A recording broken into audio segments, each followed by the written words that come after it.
Now, we talked about this big story on the way today from college football. And, I hate to say I told you so, but, I kind of did. And I'm okay with this because I did tell you so.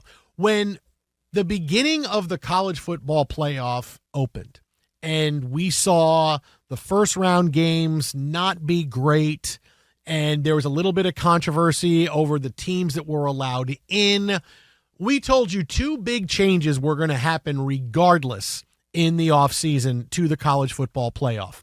And one is already going to happen, right? There's talk tonight that the SEC and the Big Ten commissioners, now they need the other commissioners to get on board with this, that they're going to change the seeding. They want to change the seeding from what they saw last year because the seeding was done poorly, right? They had the winners of the different conferences get the top 4 seeds, and clearly you can't have that. You can't have subpar teams winning not in college football. You can do it in the NFL. It's how it works in the NFL. When you win your division, it's a big thing. You play all division games.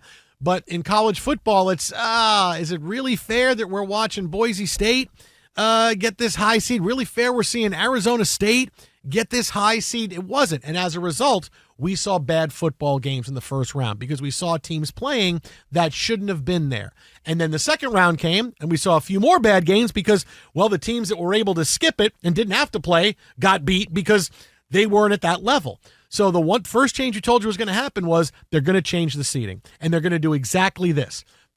All the conference champions are going to be allowed in, but the seeding is going to be up to the playoff committee. So you can win the Mountain West, but you're not getting the 4 seed. You're probably getting a 12 seed, which is where you should be. So that's going to happen. And now we're seeing the ball rolling towards this. The commissioners said we need this to be all unanimous to do this. There's no way it's not going to be unanimous. Everybody's going to want the best teams out there. The Big Ten's going to say yes. SEC's, everybody's going to say yes. Of course. And Notre Dame, who is in on it too. And Notre Dame's going to say yes because they want a chance to host a playoff game. Sure, be a top to have an 4 automatic seed. bid. So this is so the fact unanimous, I don't know. If the Mountain West says, wait, we said, no, forget it. We don't need, when I said unanimous, I mean the conferences that count. So you're going to see this go. I have no doubt you're going to see this go through. But that's the curiosity here. I'd want some sort of, I see a lot of legal ads. We drive past a lot of billboards. I want some compensation if I'm one of these other conferences. You keep telling me it's a 5-conference world, right?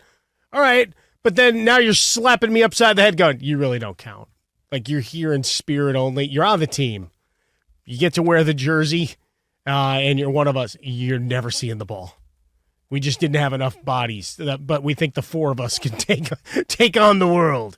It's the SEC and Big Ten, obviously, that get to do whatever they want. Whichever way they want to win the blow, they'll pull out the giant fan and make it so for the other conferences. So, yeah, clearly they recognize, and this is where we start getting into arguments of how many automatic bids you get and all of those other things, conference to conference. Those fights. But yeah, the logic of this one, I like the idea, right? We want a conference that has to matter, but you also have to recognize reality, right? Apples are not necessarily the same apples. There's lots of varietals of apples, and you don't put them in the same pie. Okay, they have to play each other, but that doesn't mean that all things are created equal. So we'll give you your ability to participate and try to win from a deeper seed. Again, I want some compensation if I'm one of these other conferences. Little bit, Do you play for a conference that really doesn't matter? You might be entitled to compensation. Yeah, you tell us Call we Mike matter. Harmon right now. But after a year, now you're saying, yeah, all things created equal, you're not. And then you cut to the guy who's standing in front of like his air conditioner going, I played for a conference and nobody cared about me. I called Mike Harmon and wow, suddenly I was in the college football playoff and I got to host a game. Yeah, we lost 95-0, but it doesn't matter. I got my moment in the spotlight. Thank you, Mike Harmon. I'll take it. Now, but like the All-Star game and everything else, was that the worst thing in the world? The worst? Are you aggrieved? Are you mad Alabama didn't get? No, shut up. Now, the other part of it is the next change that they're going to have to come around to if they want to avoid the biggest controversy they'll have again in year 2. Because what did we see from year 1?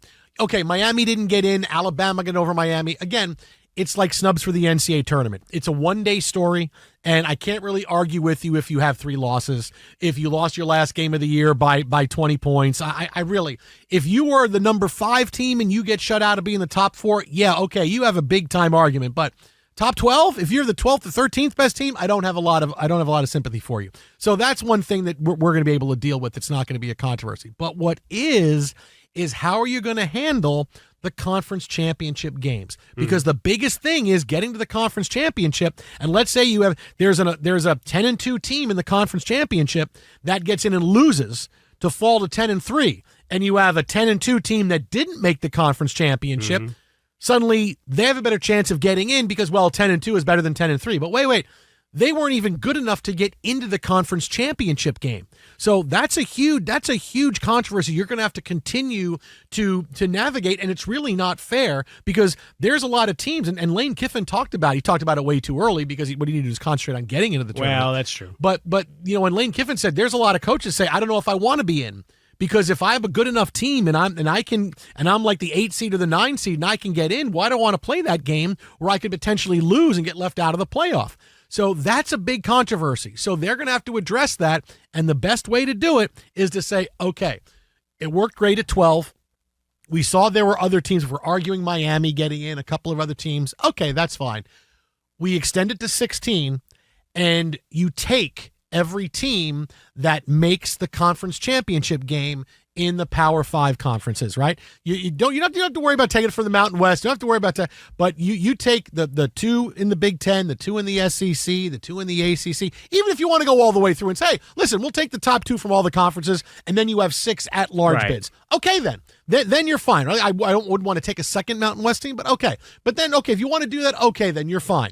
Because then you still have 6 slots that are wild card slots, and most of the slots will be filled by that second team anyway. But now you get out of the controversy of, hey, you're not getting in because you didn't play in the conference. You played in the conference championship game and you lost, so we're letting somebody else in, right? And the big thing for the conference championship game is you're playing for a bye, right, or home field advantage. So it's not like you're coming into this game going, what do we care? We're resting everybody, because if we win, we could get a bye and home games, right? And if you don't have a bye, you get a home game. So you're still fighting for something really, really big. This is the other change they have to have. Curiosity to me was, the groundswell and a great talking point, but when in practicality we don't want to play in the conference championship game.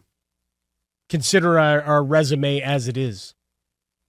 How many schools and conferences would legitimately plant that flag in the sand and just say, we don't even want to go play in your conference championship game because we know if we come short, which is a terrible message to send to your team and to everybody else. But just from a philosophical exercise of, we're not going to do it.